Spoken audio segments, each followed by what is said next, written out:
در تالار مؤسسه دولتی تحصیلات لیتسه برای خوانندگان بالایاقت شهر خوجند در دایره استقبالی جشن وحدت ملی سمینار تحت عنوان آموزش مکتب دولتداری امام علی رحمان برگزار گردید. در آن دیرکتور مرکزی آموزشی مکتب دولتداری امام علی رحمان اکادمی اداره کنی دولتی نزد پرزیدنت جمهوری تاجیکستان اوید به تاریخ برگزاری اجلاسی تقدیرسازی 16 شورای عالی جمهوری تاجیکستان انتخاب رئیس شورای عالی جمهوری تاجیکستان سخن نمود.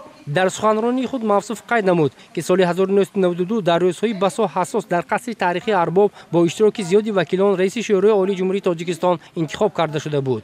محض فرزند فرزانه ملت محترم امام علی رحمان برابری به سر قدرت آمدن توانستند که صلح را در تاجیکستان پایدار نموده گریزه ها را به وطن برگردانند. نیرو و اراده قوی این مرد نیکسریشت امکان فراهم آورد که به جنگ تحمیلی خاتمه گذاشته شد.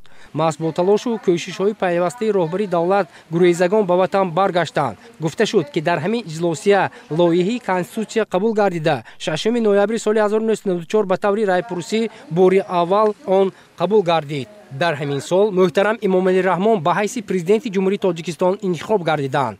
مقصد از برگزار نمودن این سمینار آموزشی این پیش از همه بلند برداشتن خودشناسی ملی به مردم باز یک بار دیگر فهماندن فعالیت دولتداری و دولتسازی پیشوای معظم ملت محترم امام علی رحمان و در برابر این به مردم بار دیگر معرفی نمودن سیاست دولت و حکومت جمهوری تاجیکستان در تمام ساحه‌های گوناگون خواجگی حق مملکت می باشد.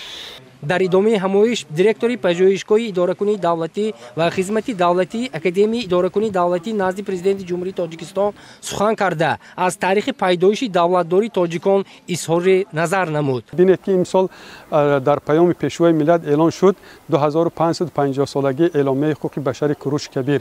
اعلامیه حقوق بشر کوروش کبیر یا که مثلا استوانه کوروش این اولین سرچشمه حقوقی در تاریخ دولتداری ما است که حقوق تمام مردان و زنان برابر اعلان کرده است و اولین سرچشمه حقوقی است که در جامعه محدودیت های بین مذهبی و بین ملی را از بین برده است و کوروش گفته است که تا من زنده هستم نخواهم گذاشت که یگان کس به بردگی فروشند یا که کار فرموده حقش ندهند.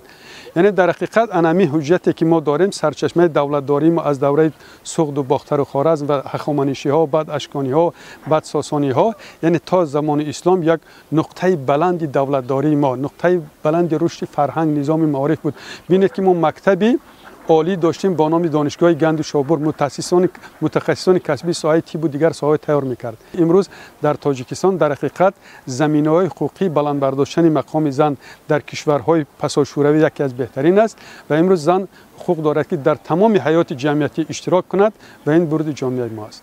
اشتراکداران تأثیرات خویش را دایر به برگزاری آن ابراز داشته قید نمودند که در حقیقت آن برای آموزگاران طبقات زیایی جامعه سری وقتی بوده. مکتب دولتداری سروری دولت محترم امام علی رحمان باعث آموزش و پیروی می باشد. دولت ما با یک مهلت کوتاه به دولت پیشرفته مبادل گردید. امروز ببینید که چقدر پیشوای ملت برای مردم تاجیک خاصتا برای نسل نورس توجه زیاد دارند. بواسطه امروز ملاقات برای کارمندان برای اون نفرهایی که اشتراک داشتند امکانیت داد که باز هم فهمیش خود دانش خود را نسبت به سیاست امروزه وسیع کنند. در نظر است که چنین همایش‌ها در دیگر شهر و ناحیه‌های کشور تا دورترین منطقه برگزار کرده شود.